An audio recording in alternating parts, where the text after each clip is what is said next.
ಎಲ್ಲರಿಗೂ ಸ್ವಾಗತ. ನೀವು ನೋಡ್ತಾ ಇರೋದು ಕೃಷಿ ಕಲ್ಯಾಣ ರೈತರ ಏಳಿಗೆ ನಮ್ಮ ಗುರಿ ವಾಹಿನಿ. ವೀಕ್ಷಕರೇ, ಇವತ್ತಿನ ಸಂಚಿಕೆಯಲ್ಲಿ ನಾನು ನಿಮಗೆ ಪೇರಳೆ ಗಿಡಕ್ಕೆ ಕಸಿ ಮಾಡಿ ತೋರಿಸ್ತಾ ಇದ್ದೇನೆ. ಇವತ್ತು ನಾನು ಮಾಡ್ತಾ ಇರುವಂಥ ಕಸಿ ಗೂಟಿ ಕಸಿ ಅಥವಾ ಏರ್ ಲೇಯರಿಂಗ್ ಕಸಿ.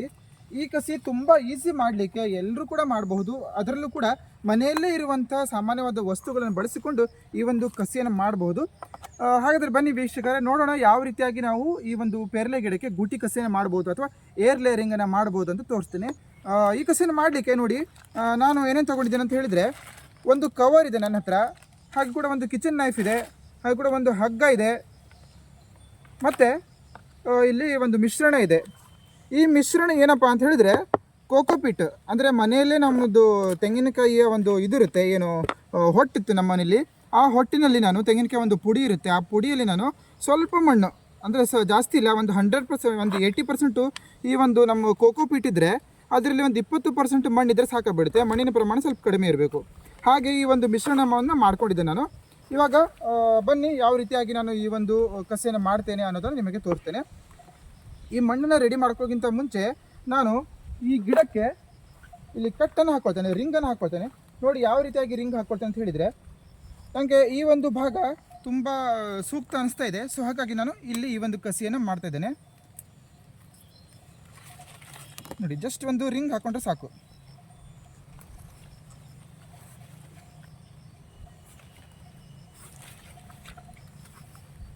ಹಾಗೆ ಕೂಡ ಇಲ್ಲೊಂದು ಕಟ್ ಹಾಕ್ಕೊಂಡಿದ್ದೇನೆ. ಇಲ್ಲಿಂದ ಒಂದು ಇಂಚಿನಷ್ಟು ಮತ್ತೊಂದು ಕಟ್ ಹಾಕೊಂಡ್ರೆ ಸಾಕು. ಈ ರೀತಿಯಾಗಿ ಈ ಒಂದು ಸಿಪ್ಪೆಯನ್ನು ತೆಗೆದುಬಿಡಬೇಕು. ರೌಂಡು ಸಿಪ್ಪೆಯನ್ನು ಈ ರೀತಿಯಾಗಿ ತೆಗೆದುಬಿಡಬೇಕು. ಸ್ವಲ್ಪ ಕೂಡ ಸಿಪ್ಪೆ ಇರಬಾರ್ದು. ಸ್ವಲ್ಪ ಕೂಡ ಸಿಪ್ಪೆ ಇದ್ದರೆ ಈ ಕಸಿ ಆಗೋದಿಲ್ಲ. ಇದೇ ಒಂದು ಗುಟ್ಟು ಈ ಒಂದು ಕಸಿದು. ಸ್ವಲ್ಪನೂ ಸಿಪ್ಪೆ ಇಲ್ಲದೆ ನೀವು ಇದನ್ನು ಕೆರೆಸಿ ತೆಗೆದ್ರಿ ಅಂತ ಹೇಳಿದರೆ ನಿಮ್ಮ ಕಸಿ 100ಗೆ 100% ಸಕ್ಸಸ್ ಆಗುತ್ತೆ.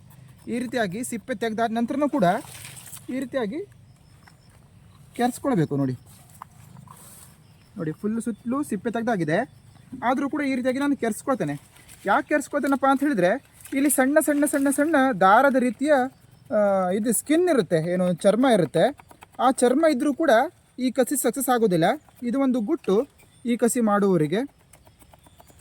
ಈ ರೀತಿಯಾಗಿ ಕ್ಲೀನಾಗಿ ತೆಕ್ಕೊಳ್ಬೇಕು, 1 ಇಂಚಿನಷ್ಟು. ನೋಡಿ ಈ ರೀತಿಯಾಗಿ ಕ್ಲೀನಾಗಿ ನಾನು ತೆಕ್ಕೊಂಡಿದ್ದೆ. ನೋಡಿ ವೀಕ್ಷಕರೇ, ಆ ಗಿಡಕ್ಕೆ ನಾನು ರಿಂಗನ್ನು ಹಾಕೊಂಡಾಗಿದೆ, ಕಟ್ಟನ್ನು ಹಾಕೊಂಡಾಗಿದೆ. ಇವಾಗ ಇಲ್ಲಿ ಮಣ್ಣನ್ನು ರೆಡಿ ಮಾಡ್ಕೋತೇನೆ. ಈ ಮಣ್ಣು ಆಲ್ರೆಡಿ ರೆಡಿ ಮಾಡಿಟ್ಟಿದ್ದೇನೆ, ನಿಮಗೆ ಹೇಳಿದ್ದೇನೆ ಪ್ರೊಪೋರ್ಷನ್ ಎಷ್ಟು ಇರಬೇಕು ಅಂತ ಹೇಳಿ. ಇವಾಗ ಡೈರೆಕ್ಟಾಗಿ ಇಂಥ ಒಂದು ಕವರ್ ತಗೊಂಡು ಈ ಕವರಲ್ಲಿ ಈ ಮಿಶ್ರಣವನ್ನು ನಾನು ತುಂಬ್ಕೊಳ್ತೇನೆ.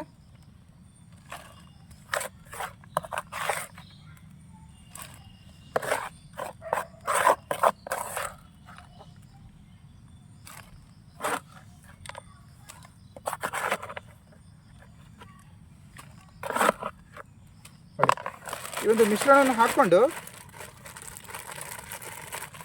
ಈ ರೀತಿಯಾಗಿ ಗಟ್ಟಿಯಾಗಿ ಒತ್ತಬೇಕು.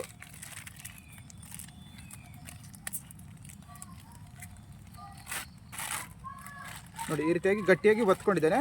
ಹಾಗೆ ಕೂಡ ಇಲ್ಲೊಂದು ಗಂಟನ್ನು ನಾನು ಹಾಕ್ಕೊಳ್ತೇನೆ.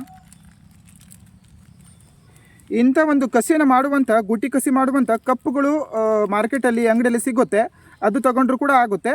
ಹೀಗೆ ಕವರಲ್ಲಿ ಮಾಡಿದರೂ ಕೂಡ ಆಗುತ್ತೆ. ಇದು ಈಸಿಯೆಸ್ಟ್ ವೇ, ಹಾಗೆ ಕೂಡ ಚೀಪೆಸ್ಟ್ ವೇ ಅಂತಲೂ ನಾವು ಹೇಳ್ಬೋದು. ನೋಡಿ ಈ ರೀತಿಯಾಗಿ ಗಂಟು ಹಾಕ್ಕೊಂಡಿದ್ದೆ ನಾನು. ನೋಡಿ ಇವಾಗ ಏನು ಮಾಡ್ತೇನೆ, ಚಾಕು ತಗೊಂಡು ಇಲ್ಲಿ ಜಸ್ಟ್ ಇಲ್ಲಿ ಈ ರೀತಿಯಾಗಿ ಕಟ್ ಹಾಕ್ಕೊಳ್ತೀನಿ.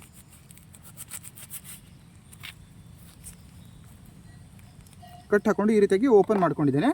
ಹಾಗೆ ಕೂಡ ಈ ಹಗ್ಗವನ್ನು ಇವಾಗ ತೊಗೊಂಡಿದ್ದೀನಿ. ಇಲ್ಲಿ ನೋಡಿ ಏನು ಮಾಡಬೇಕಂತ ತೋರಿಸ್ತೇನೆ. ಇಲ್ಲೇ ನಾವು ಇಲ್ಲಿ ರಿಂಗ್ ಹಾಕ್ಕೊಂಡಿದ್ದೇವೆ. ಆ ರಿಂಗಿಗೆ ಈ ರೀತಿಯಾಗಿ ಹಾಕಿಬಿಡಬೇಕು. ಈ ರೀತಿಯಾಗಿ ಹಾಕಿ ತಲೆ ಕೆಳಗೆ ಮಾಡಬೇಕು. ಈ ರೀತಿಯಾಗಿ ನೋಡಿ, ಈಗ ತಲೆ ಕೆಳಗೆ ಮಾಡಿ ಈ ರೀತಿಯಾಗಿ ಸುತ್ತಿ ಬಿಡಬೇಕು. ಈ ಒಂದು ಹಗ್ಗವನ್ನು ತಗೊಂಡು ಇದಕ್ಕೆ ಗಟ್ಟಿಯಾಗಿ ಕಟ್ಟಿಬಿಟ್ರೆ ಮುಗೀತು.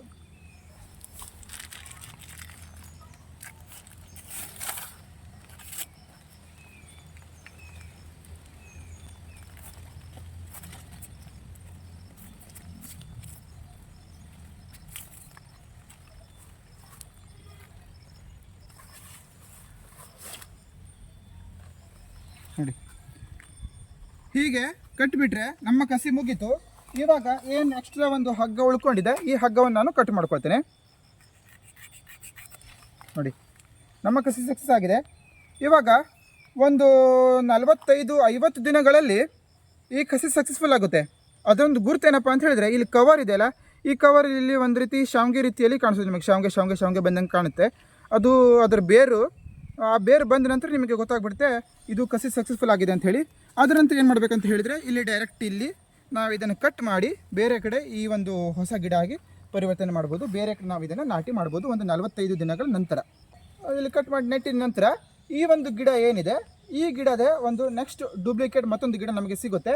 ಈ ಗಿಡಕ್ಕೆ ನೆಕ್ಸ್ಟ್ ಹೂ ಬಂದವಾಗ ಈ ಹೆಣೆಗೂ ಕೂಡ ನಾವು ಭೂಮಿಯಲ್ಲಿ ನೆಟ್ಟರು ಕೂಡ ಆ ಒಂದು ಹೆಣೆಗೆ ಈ ಒಂದು ಹೆಣೆಗಳಿಗೆ ಹೂ ಬಿಟ್ಟ ಹಾಗೆ ಅದೇ ಟೈಮಲ್ಲಿ ಈ ಹೆಣೆಗೂ ಕೂಡ ಹೂ ಬಿಡುತ್ತೆ.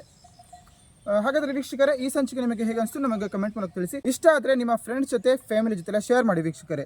ಇನ್ನು ಮುಂದಿನ ಸಂಚಿಕೆಯಲ್ಲಿ ಸಿಗೋಣ. ಅಲ್ಲಿವರೆಗೆ ನಗ್ತಾರಿ, ಖುಷಿಯಾಗಿರಿ. ಟೇಕ್ ಕೇರ್, ಬಾಯ್.